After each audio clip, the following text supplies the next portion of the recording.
మన ఆరోగ్యానికి ఎంతో మేలు చేసే తమలపాకుతో కారప్పొడి చేశానండి. చాలా బావుంటుంది. ముందుగా 4 తమలపాకులు తీసుకొని నీటితో శుభ్రంగా కడిగేసి, తడి లేకుండా ఇలా పొడిగుడ్డతో తుడుచుకొని ముక్కలుగా కోసుకోవాలి. బంగ్లా తమలపాకు కాకుండా ఇలా దేశీవాళీ తమలపాకు ఉండేలాగా చూసుకోండి. ఇలా చిన్న ముక్కలుగా కోసుకొని పక్కన పెట్టుకొని, ఇప్పుడు ప్యాన్‌లో కొద్దిగా నూనె వేడి చేసి 2 స్పూన్ల శనగపప్పు, 2 స్పూన్ల మినపగుళ్ళు, 2 స్పూన్ల వేరుశనగలు వేసి చిన్న మంట మీద దోరగా వేయించుకోవాలి. పప్పులు కాస్త వేగాక మీ కారానికి సరిపడా ఎండుమిరపకాయలు, 1 స్పూను ధనియాలు, 1 స్పూను జీలకర్ర, 6, 7 వెల్లుల్లి రెబ్బలు వేసి మాడిపోకుండా దోరగా వేయించుకోవాలి.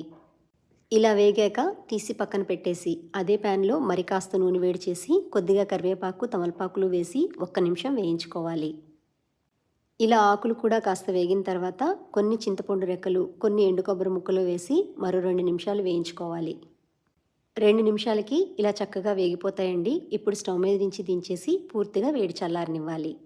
ఇప్పుడు మిక్సీ జార్లో మనం వేయించి పెట్టుకున్న దినుసులన్నీ కూడా వేసి మీ రుచికి తగ్గ ఉప్పు వేసి ఒకసారి గ్రైండ్ చేసుకోవాలి.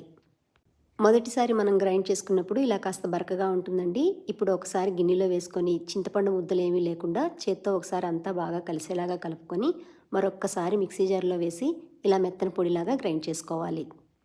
ఇంతేనండి, తమలపాకు కారపొడి రెడీ అయిపోయింది. వేడి వేడి అన్నంలో ఈ కారపొడి నెయ్యి కలుపుకొని తింటే చాలా బాగుంటుంది. ఇడ్లీల్లో కూడా వాడుకోవచ్చు. మీరు కూడా ట్రై చేసి చూడండి.